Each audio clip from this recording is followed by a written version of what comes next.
नमस्कार, कैसे हैं आप सब लोग। और उम्मीद करता हूं कि तैयारी अच्छी चल रही होगी और अपना समय को ध्यान में रखते हुए आप निरंतर अध्ययन कर रहे हैं। अनवरत आपका अध्ययन और अध्यापन कार्य चल रहा है।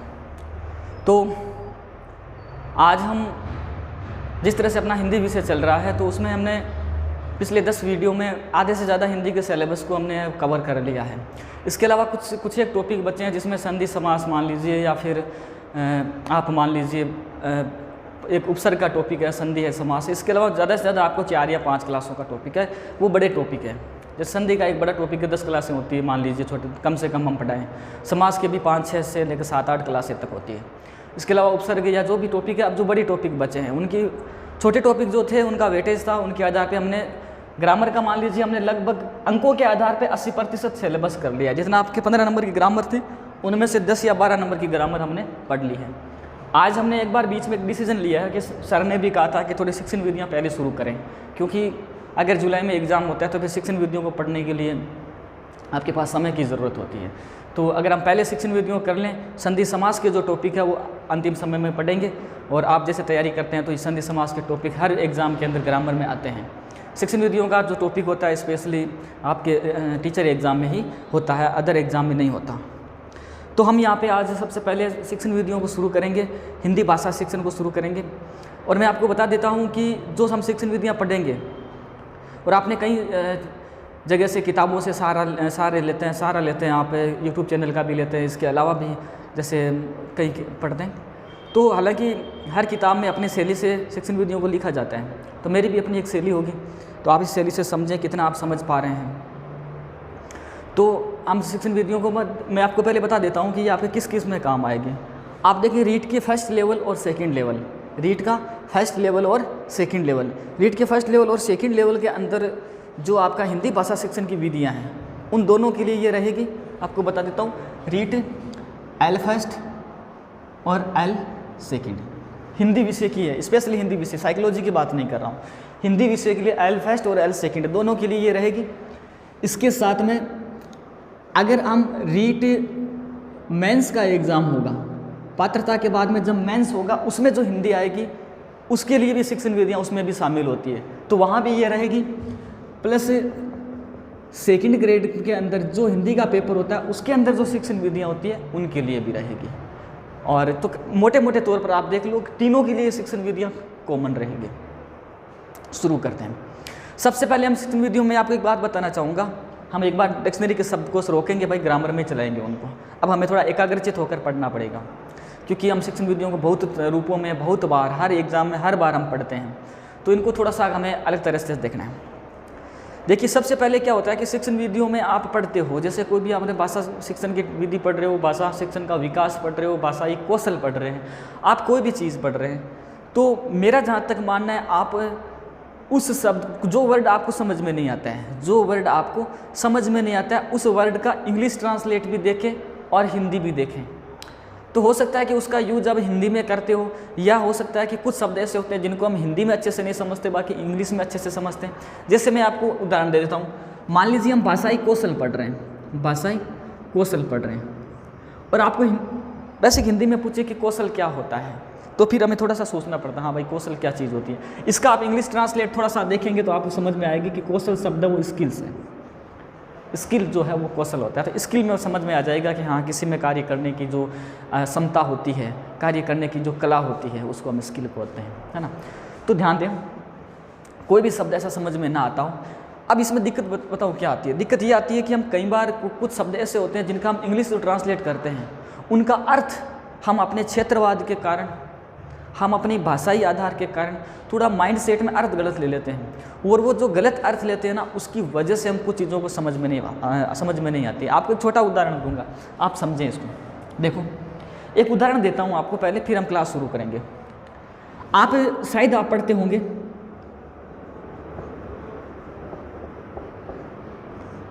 कि अभिवृत्ति, ये शब्द आपके आएगा, अभिवृत्ति। साइकोलॉजी में भी है, शिक्षण विधियों में भी अभिवृत्ति शब्द आता है। अब आप समझे अभिवृत्ति किसे कहते हैं। जैसे आ गया अभिप्रेरणा किसे कहते हैं, तो आप बोलेंगे भाई मोटिवेट अभिप्रेरणा होती है। रुचि किसे कहते हैं, तो आप बोलेंगे इंटरेस्ट होता है, वो रुचि होता है। इसके अलावा आपको कह दिया कि भाई विकास क्या हो, अभिवृद्धि क्या होता है, विकास क्या होता है, तो विकास का एक चरण होता है अभिवृद्धि। तो ये चीज़ें आपके क्लियर हैं। आपको पूछ लिया अभिवृद्धि क्या है, तो आप कहेंगे भाई विकास का ही एक चरण अभिवृद्धि परिपक्वता अवस्था तक चलती है। इसके अलावा आपको कह दिया कि भाई रुचि क्या है, इसका इंग्लिश ट्रांसलेट देखेंगे आपकी इंटरेस्ट, अच्छा किसी कार्य करने में हमारी जो भावना होती है या कार्य करने की जो हमारी योग्यता होती है या कार्य करने में हमारे जो अच्छे भाव होते हैं या जो सोच होती है हमारी, वो रुचि कहलाती है। फिर आपको कह दिया कि भाई अभी प्रेरणा क्या होता है। हमने पहली बार साइकोलॉजी पढ़ी तो समझ नहीं पा रहे थे इन चीज़ों को। अब धीरे धीरे हम जैसे जैसे साइकोलॉजी पढ़ रहे हैं वैसे वैसे समझ रहे हैं, हाँ अभी प्रेरणा कोई जब हमें मोटिव करता है या जो हमारे लिए मोटिवेशनल का कार्य करता है तो अभी प्रेरणा कहलाएगी। इसी बेस पे मैं आपको पूछूं कि अभिवृत्ति क्या होता है ना। तो आप कहोगी भाई इंग्लिश के अंदर इस अभिवृत्ति शब्द को मैं पूछना चाहूँगा कि इंग्लिश के अंदर अभिवृत्ति को क्या कहते हैं। तो हम जैसे आपको पता है, आप बोलोगे कि इंग्लिश के अंदर अभिवृत्ति शब्द को एटीट्यूड कहा जाता है। अब जो अभिवृत्ति शब्द के लिए एटीट्यूड शब्द का यूज होता है,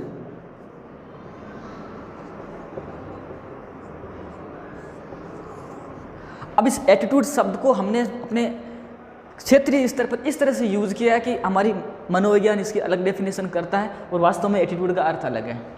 हम किसी घमंडी व्यक्ति को कहते हैं कि वाह ये बड़ा एटीट्यूड दिखाता है, ये इसमें बड़ा एटीट्यूड है, इसमें बड़ा एटीट्यूड है, वो आदमी बड़ा एटीट्यूड वाला है। वास्तव में एटीट्यूड ऐसा नहीं होता। तो आप इस बात को समझें, ये चीज़ें ना ये समझने वाली होती है। आप अभिवृत्ति किसे कहेंगे, इंग्लिश ट्रांसलेट आप पढ़ेंगे एटीट्यूड होता है, लेकिन ये एटीट्यूड नहीं होता।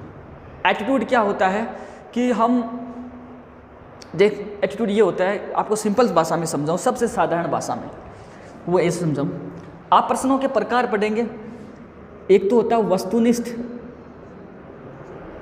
एक होता है निबंधात्मक। अब मैं आपको एटीट्यूड क्लियर कर रहा हूँ ना, यहाँ मुझे कोई इंटरेस्ट नहीं है चीज़ों बताने में।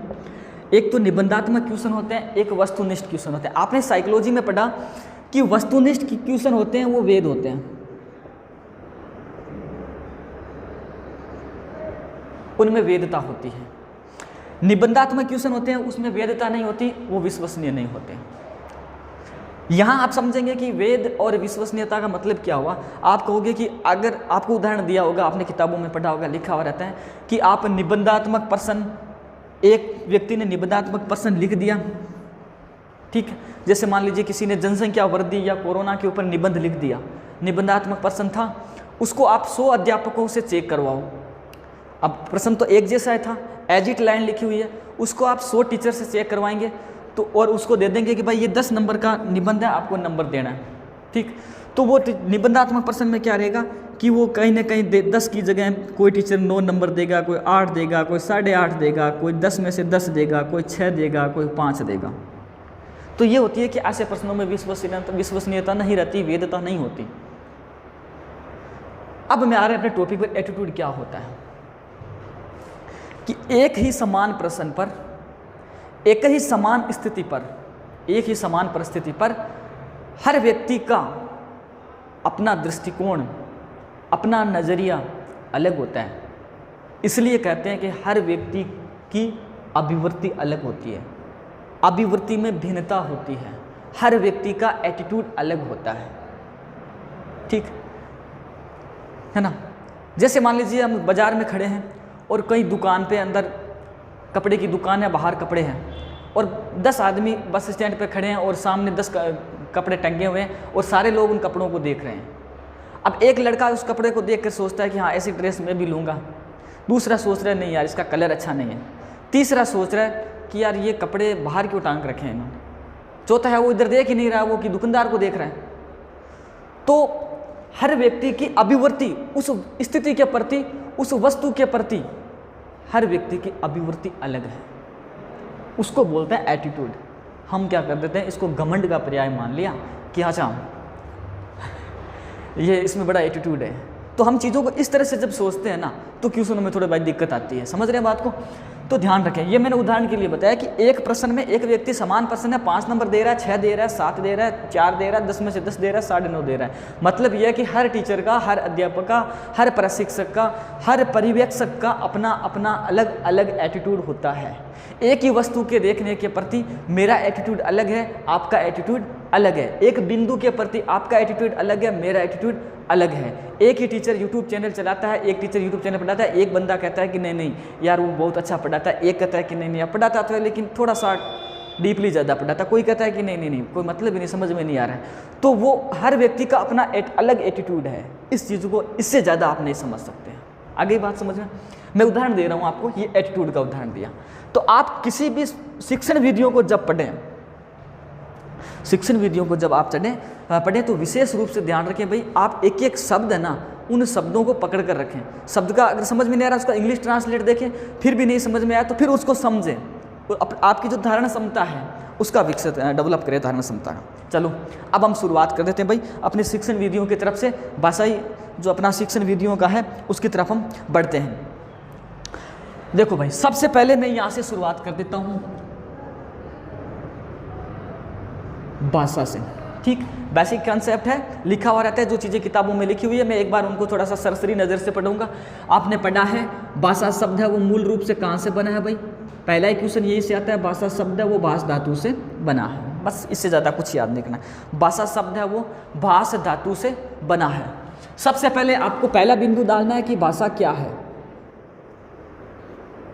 व्हाट इज लैंग्वेज, भाषा क्या है, किसे कहेंगे, भाषा की विशेषता क्या है, भाषा किसे कहेंगे, भाषा के उद्देश्य क्या है।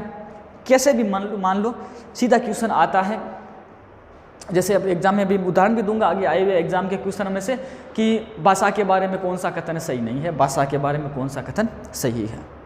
और स्पेशली हम देखो ये भाषा का अर्थ ये नहीं है कि मैं टारगेट कर रहा हूँ कि इंग्लिश ही भाषा, हिंदी ही भाषा या बच्चे की भाषा, बूढ़े की भाषा, ऐसा नहीं। ऑल ओवर यूनिवर्सल लैंग्वेज की बात कर रहा हूँ कि जहाँ से हमने जन्म लिया और जन्म के बाद हमारी या जन्म से पहले जहाँ से हमारी भाषा का विकास शुरू होता है तो वो हमारे जीवन में कैसा महत्व होता है, या भाषा कहाँ तक यथासंभव हमारे जीवन में किस तरह से एक साधन के रूप में प्रयुक्त होती है। देखो मैं एक परिभाषा लिखूंगा, कम से कम अच्छी खासी परिभाषा है, उसको मैंने समेट कर लिखा है सारांश के रूप में। देखो भाषा वह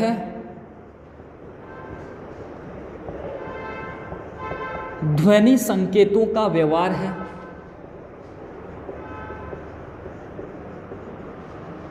जो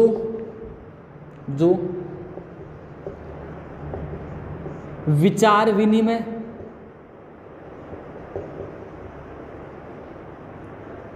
विनिमय व भावों को परस्पर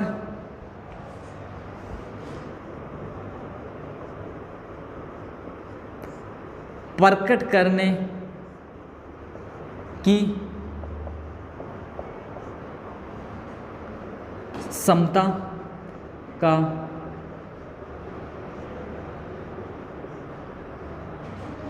अर्जन करवाती है,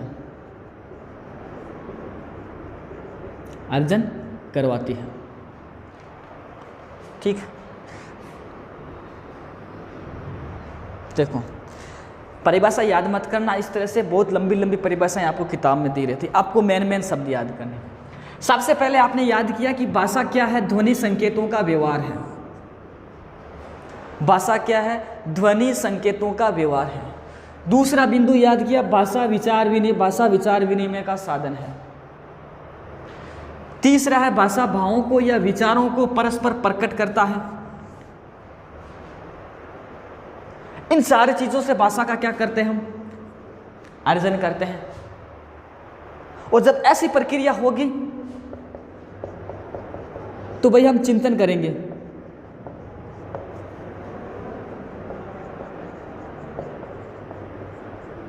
तो ऐसी इतनी प्रक्रिया जब हम चलेगी कि ध्वनि संकेतों का जो व्यवहार हमारे साथ होगा उसको फिर आपस में विचार विनिमय के साधनों को और भावों को परस्पर एक दूसरे के भावों को स्पष्ट रूप से हम समझने लगेंगे।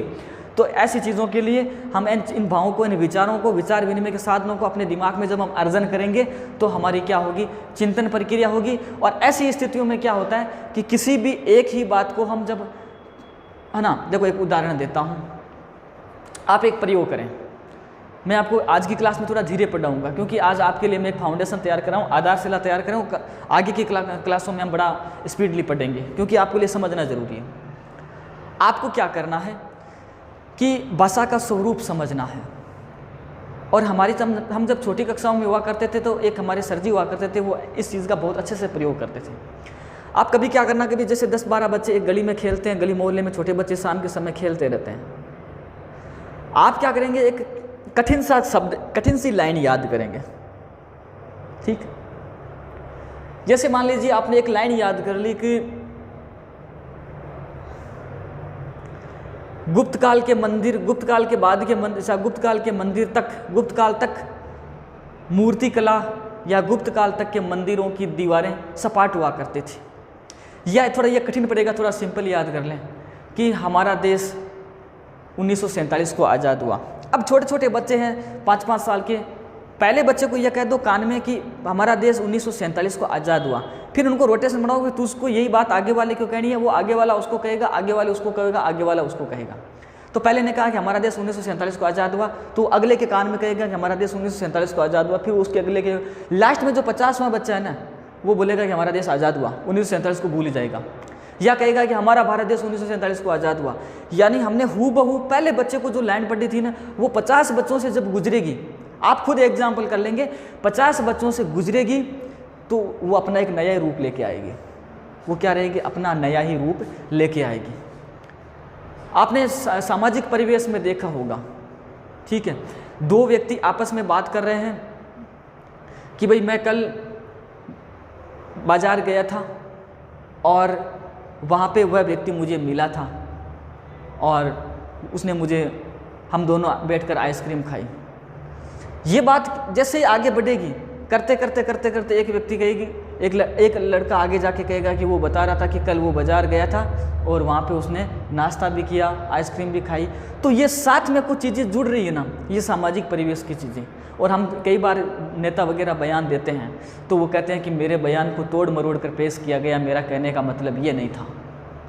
तो ये भाषा का एक रूप होता है, जो मौलिक भाषा का रूप होता है, वो जैसे जैसे जैसे जैसे आगे बढ़ता है तो उसके अंदर कुछ नई चीज़ें जुड़ती जाती है, पुरानी चीज़ें छूटती जाती है। भाषा अभिव्यक्ति की वह चुंबक है, मैं अपनी भाषा में बोल रहा हूँ ये बात, कि भाषा अभिव्यक्ति की वह चुंबक है जो कई लोहे तत्वों को ग्रहण करती जाती है और अपने मूल स्वरूप को खोती जाती है, अपना रूप बेढंगा करती जाती है। आप चुंबक माटी में घुमाते थे तो वो तो नजर आती नहीं थी, ऊपर लोहे के तत्व आ जाते थे। तो इसका अर्थ आप ये समझ ले, चिंतन प्रक्रिया, और जब चिंतन प्रक्रिया होगी तो भाषा क्या होगी भाई, परिवर्तनशील होगी। ये आपको याद रखना है। अब मैं देखो इसमें 2-3 बातें बता देता हूँ आपको स्पेशली।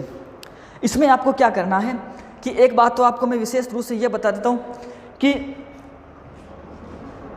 भाषा ध्वनि संकेतों का व्यवहार है। ध्वनि संकेतों का क्या है, व्यवहार है। अब ये परिभाषा दे दी श्याम सुंदर दास ने। ये परिभाषा किसने दे दी, श्याम सुंदर दास ने। अब हमने लिख लिया भाषा ध्वनि संकेतों का व्यवहार है। जो ध्वनि आ रही है उसको हम लिपि में लिखेंगे, संकेत बनाएंगे, उसके सिंबल्स बनाएंगे, फिर जाके वो भाषा को प्रकट करेंगे। तो भाषा ध्वनि संकेतों का व्यवहार है, ये किसने कह दिया, श्याम सुंदर दास ने। फिर हम कह देंगे कि भाषा है जो भाई आपके विचार विनिमय का साधन है। अगला क्या आ गया, विचार विनिमय का साधन है। ये अपनी परिभाषा में कहते हैं बाबूराम सक्सेना। भाषा नहीं होगी तो हम अपना एक दूसरे में विचार विनिमय कैसे करेंगे। और इसके बाद में भाषाओं को परस्पर क्या होगी, विचार प्रकट करेंगे। तो विचार को प्रकट करने और विचारों को परस्पर प्रकट करने और विचारों को स्पष्ट करने की जो बात करते हैं वो कहते हैं भाई कामता प्रसाद गुरु। कामता प्रसाद गुरु।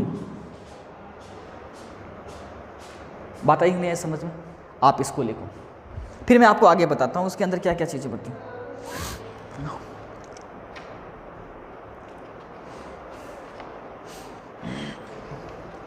इसको आप लिख लीजिए भाई, 2-3 नाम ऊपर ऐसे लिख लीजिए। पहले ये परिभाषा लिख लो, विचार विनिमय की बात आ जाए, बाबूराम सक्सेना, विचारों को प्रकट करना या स्पष्ट करना, कामता प्रसाद गुरु। ठीक, इसके अलावा ध्वनि संकेतों का व्यवहार, आप यहाँ नहीं लिखो तो यहाँ लिख लो, ध्वनि संकेतों का व्यवहार SS दास। परिभाषा दिमाग में रह जाएगी, भाषा स्पष्ट हो जाएगी। अब इसके बाद में हम भाई आगे पढ़ते हैं इसके बारे में, भाषा के बारे में।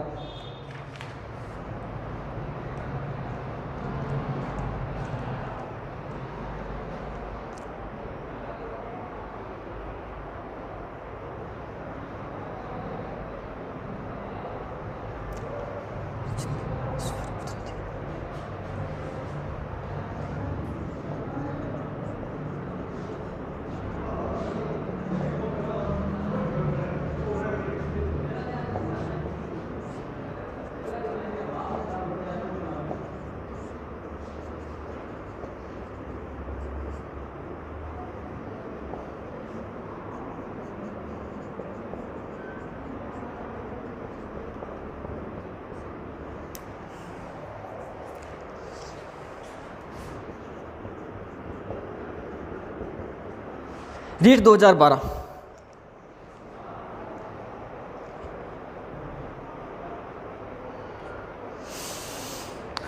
देखो ये प्रश्न था रीट 2012 में। सीधा क्वेश्चन पूछा था अगले ने, भाषा है अर्जित, पैतृक, ईश्वर प्रदत्त या सहज योग्यता। देखो आराम से देखो इसको।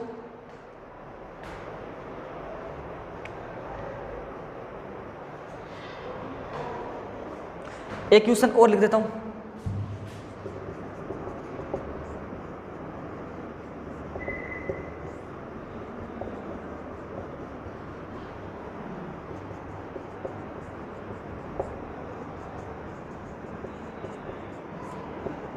ये दिखाई दे रहा है क्या? एक बार देख लो इसको। ये पहले लिख लो, फिर मैं तीसरा और चौथा ऑप्शन दे देता हूं।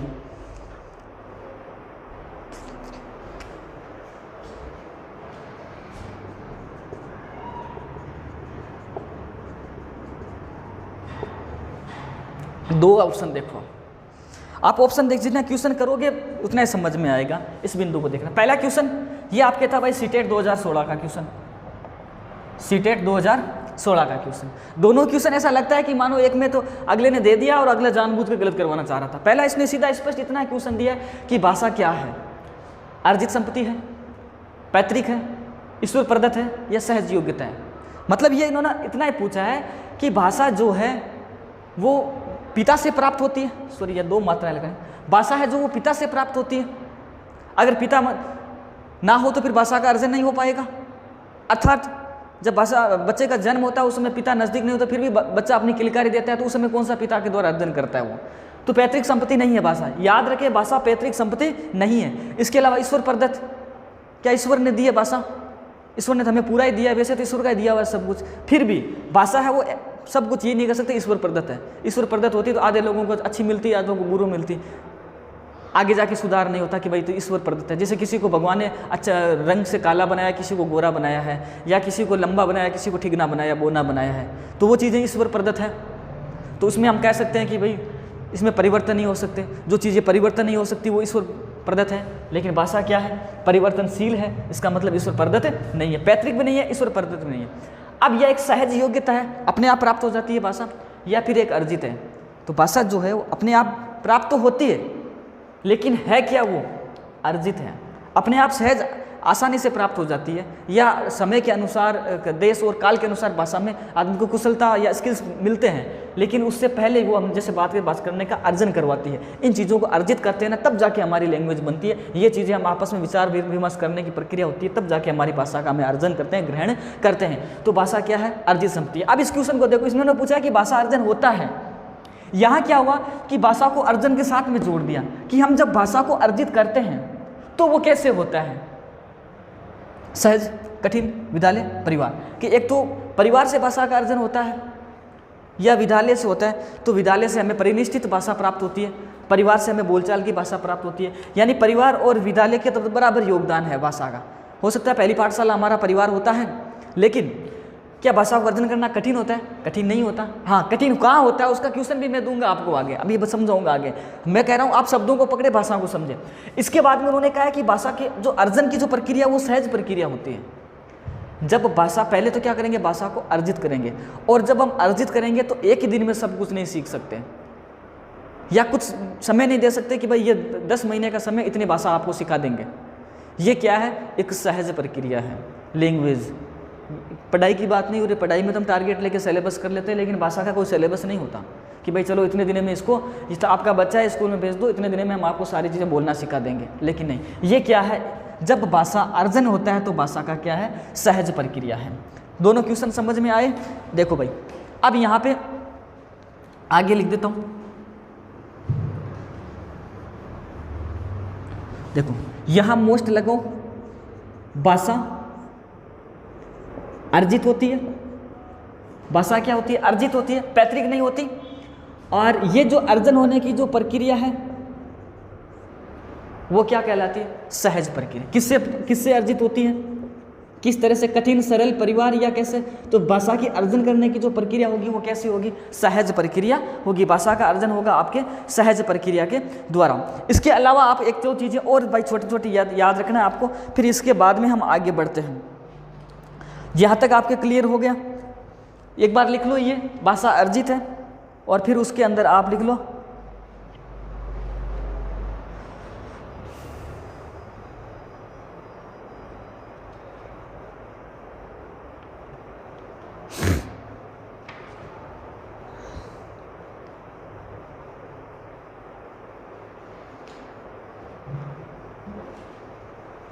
एक चीज़ और बता देता हूँ इसी में मिलती जुलती।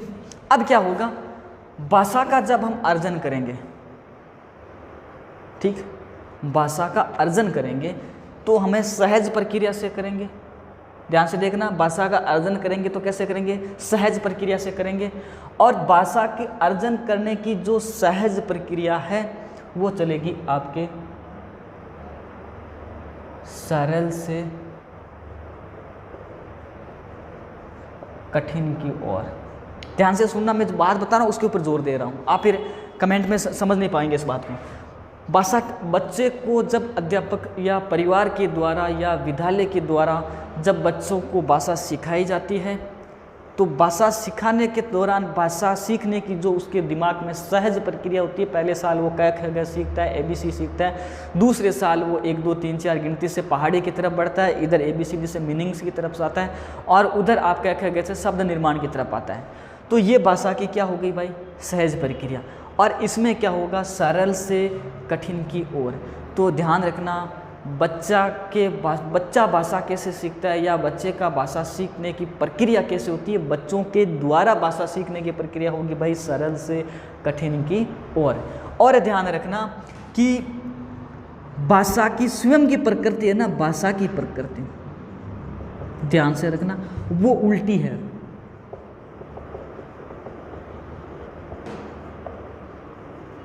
कठिन से सरल की ओर।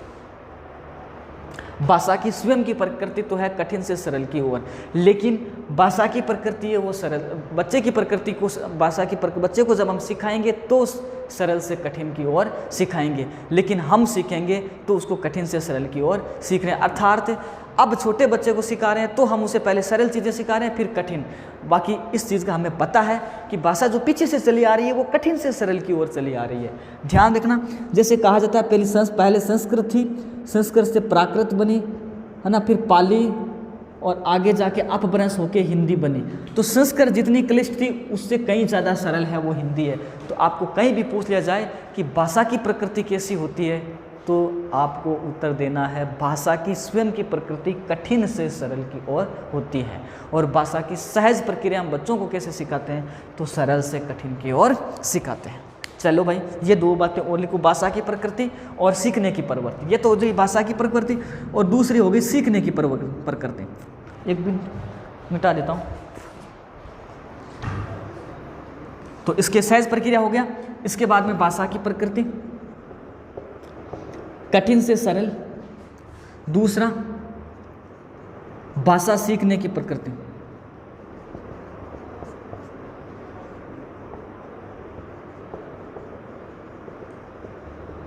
सरल से कठिन। चलो ये लिखो आप।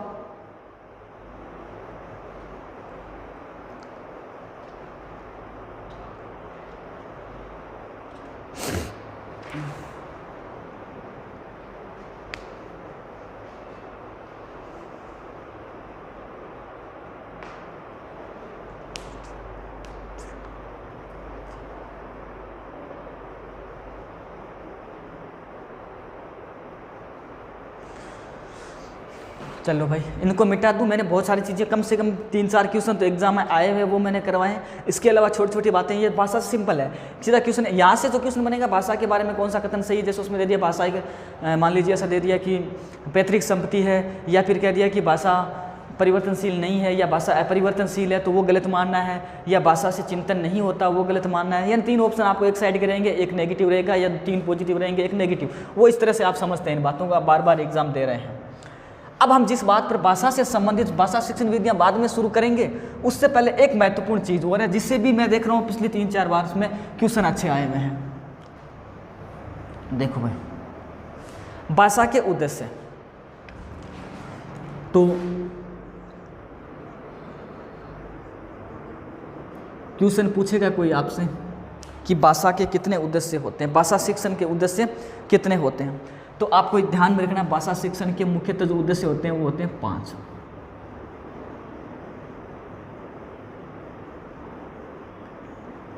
आगे लिख देता हूं, ज्ञानात्मक, एक तो हो गया। ये कौशल भी आप कौशल में पढ़ोगे, ज्ञानात्मक, क्रियात्मक और भावात्मक, वो नहीं है भाई, ये उद्देश्य है ना, ये अलग चीज़ है। आप वहाँ मत पढ़ना जो 3 रूप होते हैं उसमें, कौशलात्मक,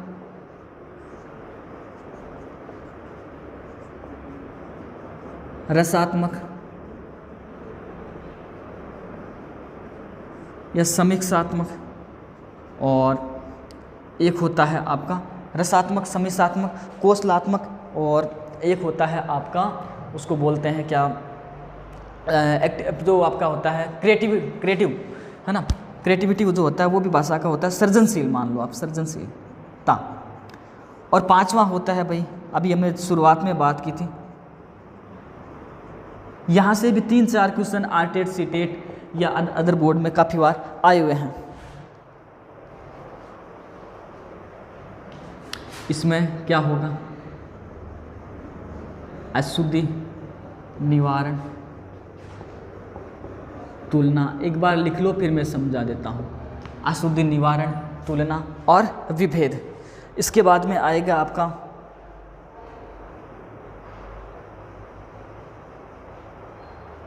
इसके अंदर आपको वाक्य रचना और निबंध आदि। अभी एक हालांकि मैं कोड वर्ड में लिख रहा हूँ, आप एक बार इनको समझे फिर हम डिटेल से समझ लेंगे, ठीक है। इसके बाद में कौशलात्मक में सुनना या ऐसे करते सुनकर, अर्थ ग्रहण, अर्थ ग्रहण, बोलकर और लिखकर। इसको इसी तरह से लिखें आप, आगे इसको समझेंगे बहुत डिटेल से। सुनकर, अर्थ ग्रहण, तो वो कैसे करेंगे, पढ़कर या लिखकर या बोलकर, हम पढ़कर भी करेंगे, ठीक। इसके बाद में इसके अंदर रसात्मक में आपके आ जाएगा आनंद की अभिव्यक्ति करना। इसके अलावा कई चीज़ें और रसात्मक में आपके आ जाएगी, जैसे मान लीजिए समीक्षा करना, आलोचना करने की भावना इसके अंदर विकसित होती है। तो आप एक बार इनको लिखते जाओ और इसके अंदर हम एक बार देख लेते हैं कि कौन कौन से आपके इसके अंदर महत्वपूर्ण जो बिंदु है वो आपको देख लेना है, ठीक है। जैसे मान लीजिए रसास्वादन इसमें लिखा हुआ है, तो आलोचना मान लो आप, या आप रसास्वादन मान लो, ये मान लो। सृजनशीलता के अंदर मौलिक व सृजनात्मक रचना और अभिवर्त्यात्मक सहायक सामग्री। सहायक तो मत लिखो, सहायक तो अलग हो जाएगा, अतिरिक्त सामग्री। इसको मैं शॉर्ट में लिख रहा हूँ, अतिरिक्त सामग्री। इसमें 2 चीज़ें हो गई। इसके अलावा इसके अंदर आप अतिरिक्त सामग्री लिख लो। देखो यहाँ एक एक को हम समझेंगे अब, और इसके अंदर समझते जाओ आप। यहाँ से क्वेश्चन काफ़ी आए हुए हैं और आने की संभावना भी है। देखो पहले तो एक शब्द को समझ लो, ज्ञानात्मक उद्देश्य। अब ये मत सोचना इसके अंदर कि तीनों ही चलेंगे, इसमें प्राथमिक भी है, उच्च प्राथमिक भी है, माध्यमिक भी है और उच्च माध्यमिक भी है। यानी कक्षा 1 से लेकर 12 तक कोई सी भी क्लास हो, उसमें अलग अलग उद्देश्य निर्धारित किए जाते हैं आयु के हिसाब से। देखो पहला है जैसे ज्ञानात्मक, नाम से पता है कि बच्चों को किसी भी चीज़ का नॉलेज देना, ज्ञान देना। अब वो पहली क्लास में है तो उसको हम नॉलेज देंगे कि भाई आपको ऐसे बोलना, ऐसा लिखना चाहिए, कै को लिखते समय ऊपर लाइन सीधी खींचो, या हम ऐसे कर सकते हैं कि कुछ शब्द ये सह लिख रहे हो तो इसके ऊपर लाइन मत खींचो, इसके आगे और आगे ये जगह छोड़ो। इस तरह से हमें कुछ ना कुछ उनको ज्ञान देंगे। तो अब वही ज्ञान पहली बार जब कोई बच्चा 6वीं क्लास में आया है तो उसके लिए भी कोई नवीन ज्ञान हम दे सकते हैं कि भाई अब आप पेन से लिखना शुरू कर दो, पेंसिल वाली तरह लाइनें मत छोड़ो, अब अपने एक दूसरी लाइन के जस्ट लिखो। तो वो जैसे जैसे बच्चा आगे जाता है तो ज्ञान खत्म नहीं होता। ये नहीं है कि पहले दूसरी क्लास में बच्चा पढ़ना बोलना लिखना सीख गया तो ज्ञानात्मक कौशल समाप्त हो गया, ऐसा नहीं। जैसे जैसे बच्चा शिक्षा में जाएगा तो उसका ज्ञान का स्तर बढ़ता जाएगा, लेकिन ज्ञान देना पड़ेगा। इसके बाद में जैसे तुलना, उनमें भेद करना, अंतर करना, उसमें वाक्य रचना बताना, उनको निबंध बताना। अब आपको कह दिया कि निबंध बताना या निबंध के बारे में ज्ञान देना, तो आप कहोगे कि ये तो माध्यमिक स्तर का मामला है। आप खुद समझदार हो, ये नहीं कहोगे कि भाई ये कक्षा 1 से लेकर 5 तक निबंध के कौशल का विकास करना, हाँ सही है भाई ये लाइन सही है, नहीं, कक्षा 1 से 5 तक निबंध नहीं, ये तो माध्यमिक स्तर का मामला है। तो ज्ञानात्मक कौशल, तो भाषा का जो उद्देश्य होता है कि पहला उद्देश्य क्या होता है कि बच्चों को पहले ज्ञान दें एक स्तर पर। कक्षा 1 से लेकर 5 तक जो बच्चे हैं उनको ज्ञान किस रूप में दिया जाए, 5 से लेकर 8 तक के बच्चे हैं उनको ज्ञान का आधार क्या रखा जाए, 8 से लेकर 12 तक के बच्चे उनको ज्ञान का आधार क्या रखा जाए। फिर हमने कह दिया भाई कौशल कि उनका जो स्किल्स है वो डेवलप कैसे की जाए। जैसे कोई बच्चा राइटिंग अशुद्धियाँ कर रहा है या उसकी राइटिंग अच्छी नहीं है, ठीक है, अब हमने उसको ज्ञान यहाँ दे दिया, अशुद्धियाँ निवारण, नी का मतलब निवारण है, हम उसके अशुद्ध निवारण के लिए उसको बोल रहे हैं कि तू एक काम किया कर भाई, धीरे धीरे लिखा कर, बिल्कुल धीरे लिखा कर, तू धीरे लिखेगा तो तेरी राइटिंग बहुत अच्छी हो जाएगी। अब वो बच्चा बहुत धीरे धीरे लिख रहा है, फिर भी उसकी राइटिंग अच्छी नहीं हो रही है, तो फिर हमारे दिमाग में क्या आएगा कि हमारा ये ज्ञान तो हमने इसको दे दिया, इसको पता भी है कि मैं अच्छा नहीं लिख रहा हूँ, फिर भी ये, या हम कह दिए कि उस बच्चे को 50 मीनिंग याद करने के लिए दे दी और उसके माता पिता के से मिले कि भाई मीनिंग नहीं याद करते, और माता पिता कहने कहता है कि नहीं नहीं भाई वो तो सारी रात बोलता रहता है, सुबह भी पढ़ता रहता है, अब याद नहीं होते वो अलग बात है। तो फिर हमारी जिम्मेदारी क्या होती है कि उसके कोई ना कोई कौशल को डेवलप करें, उसको कोई ना कोई स्किल्स बताएं कि आप इस तरह से मत करो, आप स्किल्स रखो कि कैसे, कि आप जब मीनिंग याद करते हो तो आप सर मुझे तो मान लीजिए कि स्कूल की मीनिंग याद नहीं होती, उसने कह दिया कि मुझे तो स्कूल की मीनिंग याद नहीं होती, तो हम कहते हैं कि ऐसे याद नहीं होगी तो पहले स्कूल ये नाम याद कर ले, लिख ले, स्कूल है ना, टेबल, पहले इनको हिंदी में लिख ले, फिर टेबल नाम पढ़ अलग से, टेबल ये करते तुझे TABL याद है। तो हम क्या करेंगे, बच्चे में स्किल्स पैदा करेंगे, बच्चे में क्या करेंगे, स्किल्स करेंगे। ध्यान रखना सबसे पहले भाषा का जो ये भाषा कौशल नहीं, भाषा का उद्देश्य है, हम बच्चों को भाषा क्यों सिखाते हैं, ध्यान से सुनना। पहले तो हमने पढ़ा भाषा क्या है, अब हम पढ़ रहे हैं बच्चों को भाषा क्यों सिखाते हैं। तो पहला तो हमारा उद्देश्य सिखाने का कि हम उसे ज्ञान देते हैं कि भाई ऐसे ऐसे पढ़ना चाहिए। फिर हमारा ज्ञान से आगे का स्तर आता है, वो हमारा कौशल होता है कि ज्ञान में बच्चा पर एकदम त्वरित है, ज्ञान पूरा प्राप्त कर रहा है, लेकिन कुछ स्किल्स की उसके अंदर कमी है, कुछ कौशलों की कमी है, जिसकी वजह से उसका ज्ञान है वो सही दिशा में नहीं जा रहा है। निरंतर पढ़ रहा है, निरंतर होमवर्क कर रहा है, फिर भी वो उसमें प्रगति दिखाई नहीं दे रही है, तो उसके अंदर हम कोई ना कोई स्किल्स उसको देंगे। फिर कहेंगे भाई तू धीरे लिख रहा है तो भी नहीं हो रहा है, तो तू एक काम कर, रूपरेखा की किताब लेके आ, जिसके अंदर पहले ऐसे ऐसे ऐसे ऐसे क्या लिखा हुआ रहता है, तो वो किताबें ला अक्षरों में इस तरह से, तो उसमें क्या करेंगे, हम कौशल विकसित करेंगे। तीसरा आता है रसात्मक और समीक्षात्मक। जब हमें लगा बच्चा स्किल्स भी सारे ज्ञान प्राप्त है, उसे अपने कर्तव्य का ज्ञान है, अर्थात उसे अपने विषय का ज्ञान है, अपनी भाषा का ज्ञान है, उसके बाद में उसमें कौशल भी विकसित हो गया कि वो याद करने में भी कोई दिक्कत महसूस नहीं कर रहा है, साथ में वो लिखने में भी अपने स्किल्स में भी या अर्थ ग्रहण करने में भी उसे कोई दिक्कत नहीं आ रही है कि भाई सर आप क्या बोल रहे हैं वो मेरे समझ में नहीं आ रहा है, तो भी एक स्किल सिखाना पड़ेगा कि मैं बोलता हूँ तो तू तो ध्यान से सुना कर, या थोड़ा तू आगे बैठ, क्लास में पीछे बैठता है तो तुझे सुनाई नहीं देता है, बड़े बच्चे आगे तेरे सामने आ जाते हैं तो आगे बैठा कर, ये एक स्किल्स होते हैं। तो सुनकर हम उसको क्या करते हैं, अर्थ ग्रहण करवाते हैं। फिर आता है रसात्मक। हमारा तीसरा जिम्मेदारी ये बनती है एक अध्यापक होने के नाते कि जो चीज़ हम ज्ञान दे रहे हैं और बच्चे ले रहे हैं, अर्थात हमारे स्किल्स ले रहे हैं, हमारा नॉलेज वो ले रहे हैं, लेकिन अब हमारा तीसरा पड़ाव आएगा कि उनको हम ऐसी भावना विकसित करें कि वो रुचि लेने लग जाए। 5वीं तक वो बच्चा रुचि नहीं लेता है, आपने देखा होगा गुरुकुल पद्धति के अंदर उठा के स्कूल में ले जाते थे कि ले जा भाई इसको पकड़ के ले जाओ, इसको मत छोड़ के। कारण क्या था कि उस बच्चे के अंदर वहाँ जिस स्कूल में पढ़ाया जा रहा है उसके अंदर रसात्मक और समीक्षात्मक उद्देश्य उस संस्थान का नहीं है।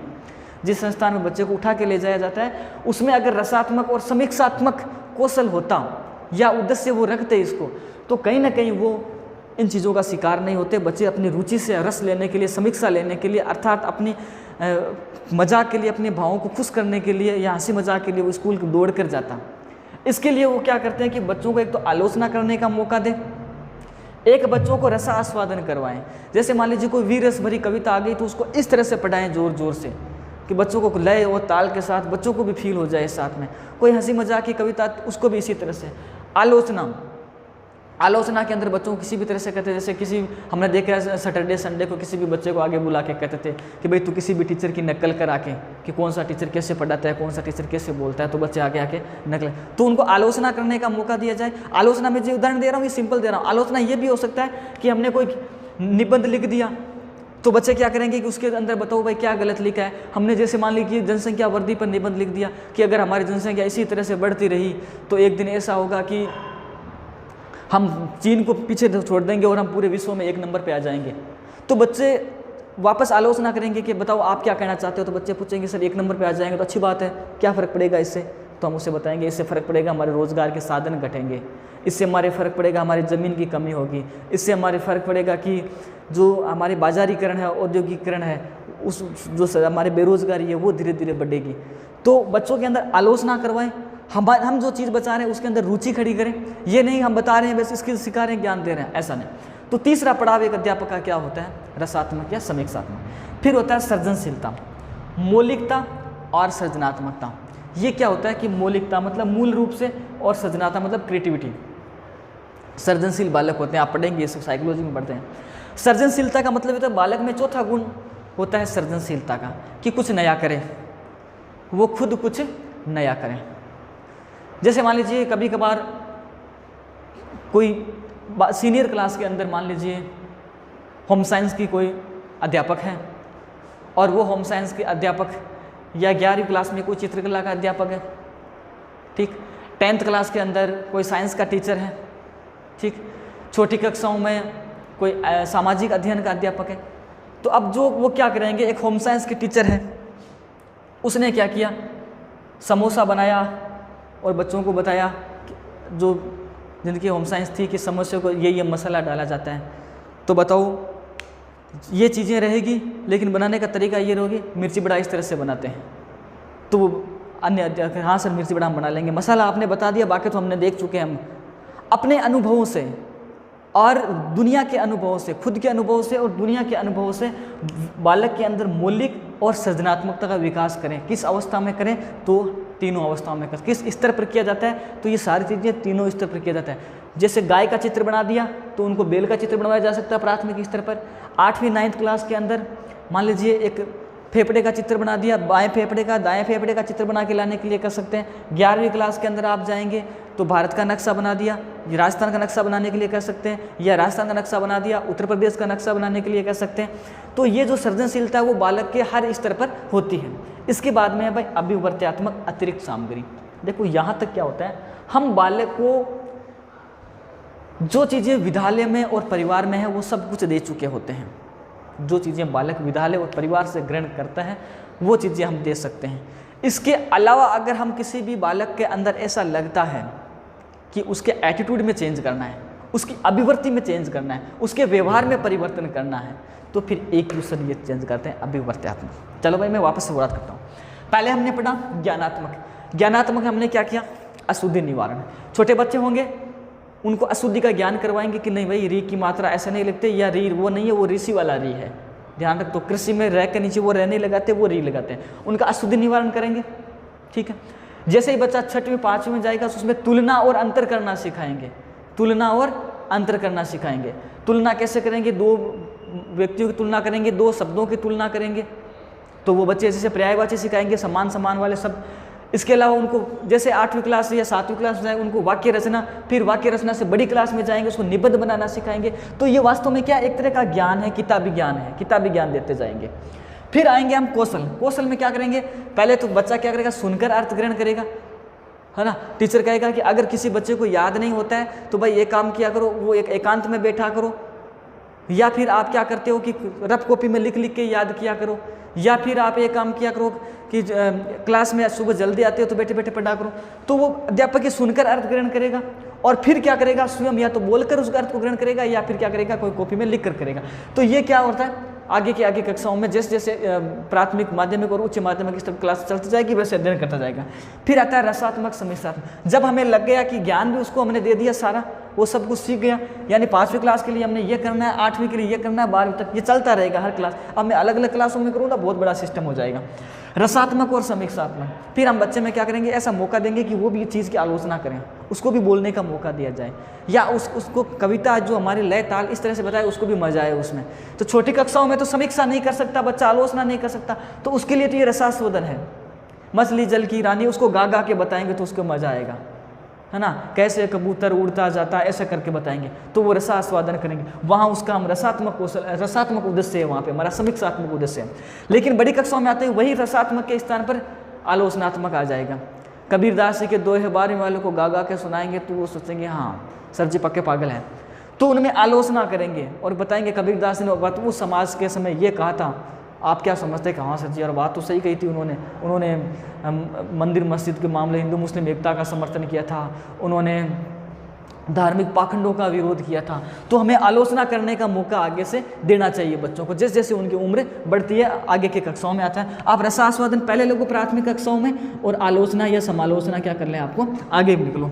फिर आता है सृजनशीलता, फिर बच्चों में क्रिएटिविटी पैदा करें कि वो अपने स्तर पर समझें, कुछ लिखें, अपनी तरफ से लिखें। तो उसके लिए या तो मौलिक लिख दें, खुद ही लिख दें, अगर खुद नहीं लिख पा रहे हैं तो उनको कोई हिंट दे दें, है ना। जैसे कचौरी बनाकर उनसे समोसा बनवाना, जैसे भारत का मानचित्र बनवाकर उनको बांग्लादेश का या श्रीलंका का मानचित्र बनवाना, या फिर मान लीजिए मिडिल क्लासों में आप लिखोगे तो मान लीजिए बायां आलिंद का चित्र बना के दायां आलिंद का चित्र नीले का बनवाना। अभिवर्त के अंदर बच्चों को, अब ये चीज़ें हो गई किताबी। अब क्या होता है कि एक बच्चा ऐसा होता है या कुछ, क्योंकि बच्चों में वैयक्तिक भिन्नता होती है, बच्चों में क्या होती है, वैयक्तिक भिन्नता होती है। जब वैयक्तिक भिन्नता होती है तो बच्चों में क्या करते हैं, अतिरिक्त सामग्री का विकास करते हैं। अब कुछ बच्चों में क्या होता है कि जन्म बच्चों का जो होता है वो सामाजिक परिवेश होता है, वो जन्म होता है या उनका जो वैचारिक मतभेद होते हैं वो वंशानुक्रम, वो वातावरण दोनों से प्रभावित होता है, उसका एटीट्यूड थोड़ा अलग अलग होता है। तो वो क्या करते हैं, एटीट्यूड में बदलने के लिए एक आखिरी चीज़ होती है अभिवर्त्यात्मक। अब वो बार बार ऐसा कहता है कि नहीं सर ये किताबों में लिखने से थोड़ी होता है ना। उसको कह दिया कि राणा लाखा इतनी लंबी हाथ धोती पहनता था, वो पहनता था, नहीं सर किताबों में कुछ बच्चों का एटीट्यूड होता है ऐसा, उनका ऐसा नज़रिया होता है, नहीं सर ऐसा कैसे होता है, वो लिखने से थोड़ी होता है। तो उनको क्या किया जाता है कि यार भाई ऐसा ही होता है कि सर इस किताब में लिखने से क्या होगा। तो अभिवर्त्यात्मक कौशल में क्या आता है कि उसको विद्यालय के अलावा पुस्तकालय में भ्रमण करवाना, विद्यालय से अलावा जहाँ पर भी कोई भी शैक्षिक संगोष्ठी चल रही है, कभी सम्मेलन चल रहा है, वहाँ उनको बताना कि देखो ये भी ऐसे ही बता रहे हैं जैसे मैं बताता हूँ, उनको शैक्षिक भ्रमण की ओर तरफ ले जाना, या फिर उनको अतिरिक्त पुस्तकें भी उपलब्ध करवा सकते हैं। अगर वो किसी इतिहास से संबंधित घटना को चैलेंज करता है कि नहीं सर मैं तो नहीं मानता कि ये आपकी किताब कहने से क्या होता है, तो कैसे कह दिया आपने इस बात, उनको अतिरिक्त सामग्री पढ़ेंगे, देख इस किताब में भी यही लिखा हुआ है। अब ये तो हो गया अपराधी प्रवृत्ति के बालक के लिए। अब कोई टीचर बच्चा ऐसा है कि बहुत ही सहनशील है, बहुत सुशील है, बहुत अच्छे से पढ़ रहा है, तो हमें लगता है कि इसका एटीट्यूड बहुत अच्छा है और इस एटीट्यूड को और डेवलप करवाना है, तो उसके अभिवर्ती कौशल को, उसके अभिवर्ती उद्देश्य को हमें ऊंचाइयों पर ले जाने के लिए भी हम उसके लिए अतिरिक्त संगोष्ठी की व्यवस्था करते हैं, उसके लिए हमें कवि सम्मेलन के लिए करते हैं, उनके लिए शैक्षिक भ्रमण की व्यवस्था हम करते हैं। तो विद्यालय उद्देश्यों के अलावा जो उद्देश्य है वो क्या होती है, अतिरिक्त सामग्री जिसको हम बोलते हैं अभिवर्त्यात्मक कौशल। इनको लिखो भाई, अब इससे संबंधित जो चीज़ें हैं वो मैं आपको बताऊंगा। टाइम देख लेते हैं कितना हुआ, चलो अभी है थोड़ा सा टाइम, इस टॉपिक को कंप्लीट करके फिर हम आगे की ओर बढ़ेंगे भाई।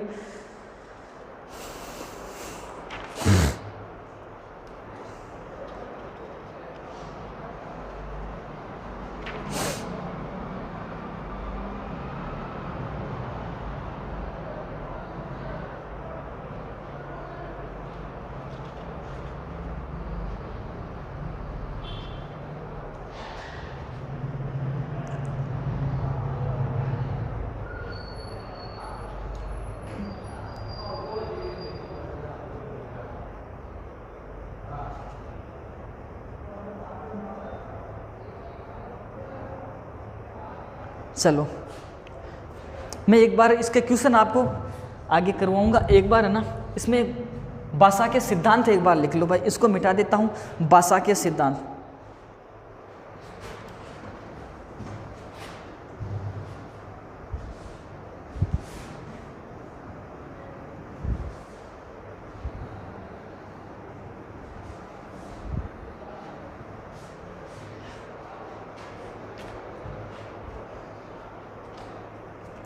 अब भाषा के सिद्धांत है ना, वो आप डिटेल मत लिखना, आराम से समझ जाओगे। इतनी देर जो रामायण हमने गाई थी उसमें से है, और क्वेश्चन भी उन्हीं में से आए हुए। मैं आपको क्वेश्चन करवाऊंगा। सबसे पहला आप एक बार सिद्धांत के नाम लिखते जाओ, फिर मैं समझा दूंगा आपको। क्रियाशीलता का सिद्धांत,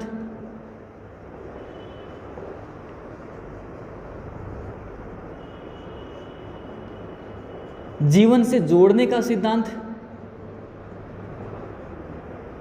थोड़ा भाई राइटिंग से लिख देता हूं, आपको कुछ लोग समझ नहीं पा रहे हैं। जीवन से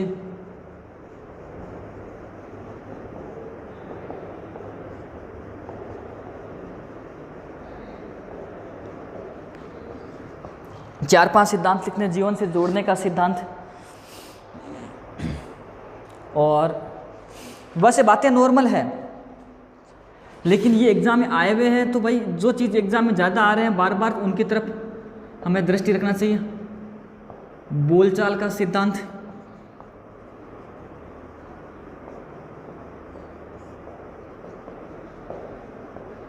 व्यक्तिगत विभिन्नता का सिद्धांत। ठीक है भाई, इसके बाद में एक दो और हैं, वो मैं देख के लिखवा देता हूँ आपको।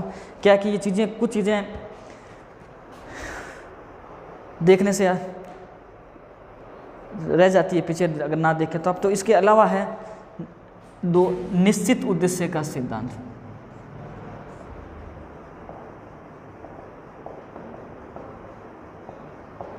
इसके बाद में अभ्यास का सिद्धांत,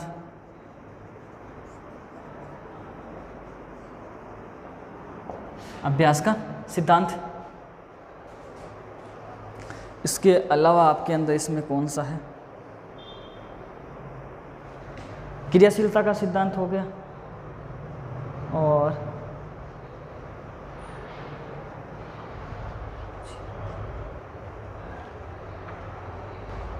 रुचि और अभिप्रेरणा का सिद्धांत। पहले लिख लेते हैं इसको, ये रुचि व अभिप्रेरणा का सिद्धांत।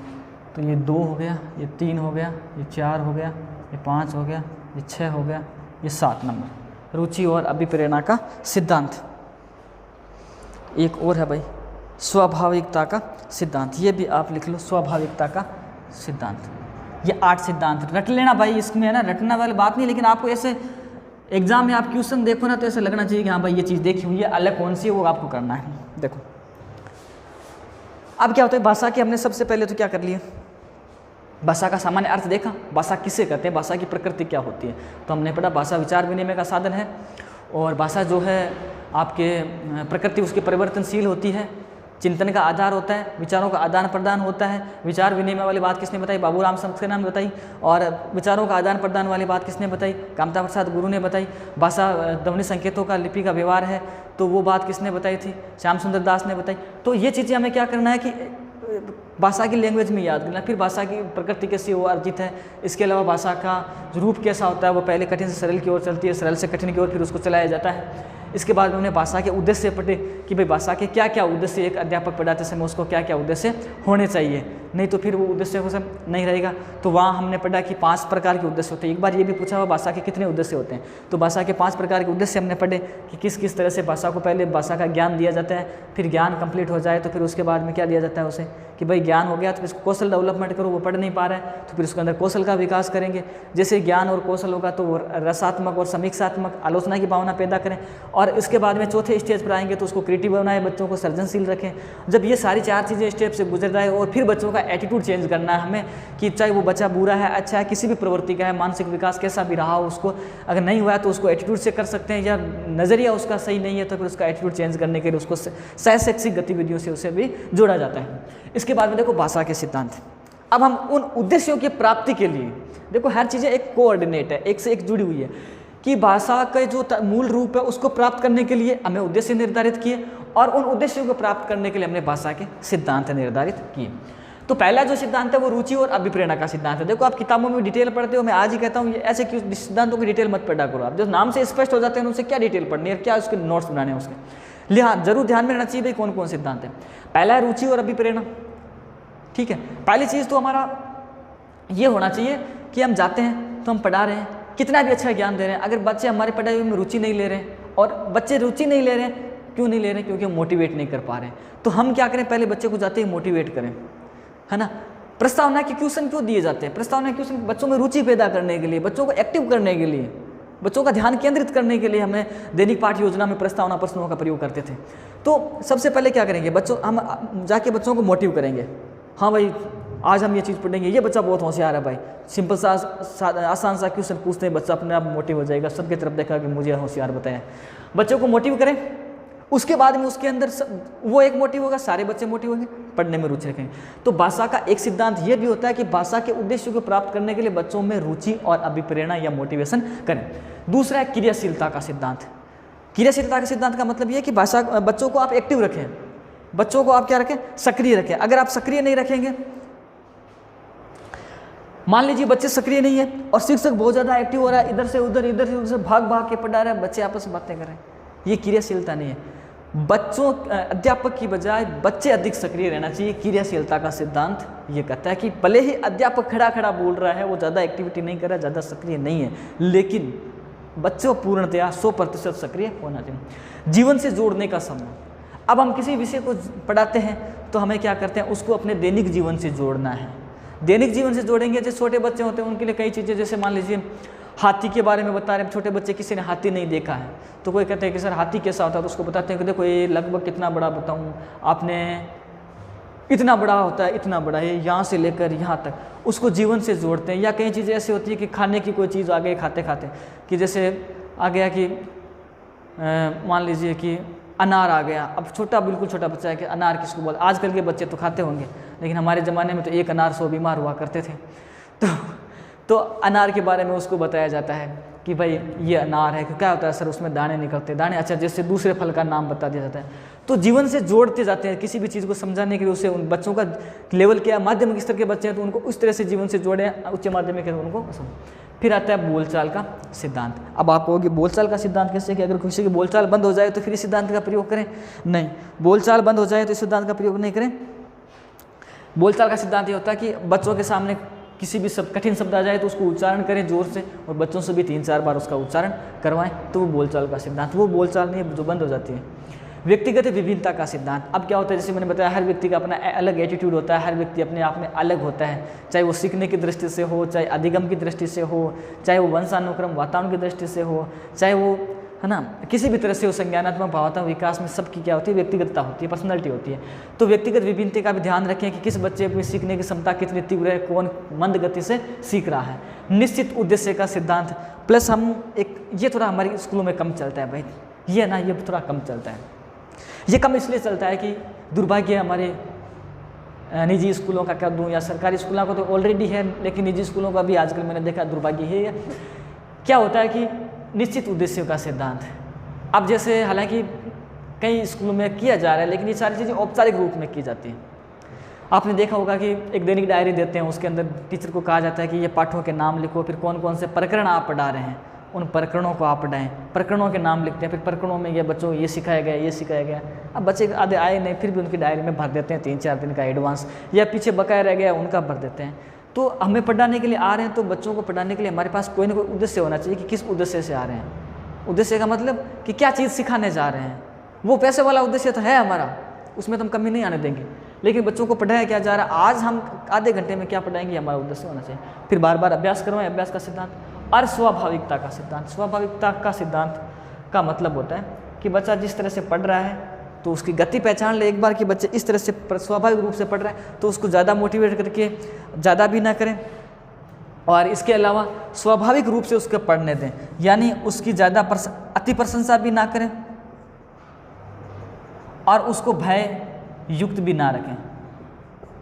ऐसा नहीं उसको डरा कर रखें तो भी ये स्वाभाविक सा नहीं रहने दे रहे हैं उसको, और अति प्रशंसा करें, ओहो पूरी क्लास कुछ नहीं है, बच्चा ये एक ही है, फिर वो समझेगा मैं हूँ, कुछ नहीं। मोटिवेट करें, निश्चित सीमा तक करें, रेनफोर्समेंट का यूज़ कर सकते हैं, पुनर्बलन का यूज़ कर सकते हैं।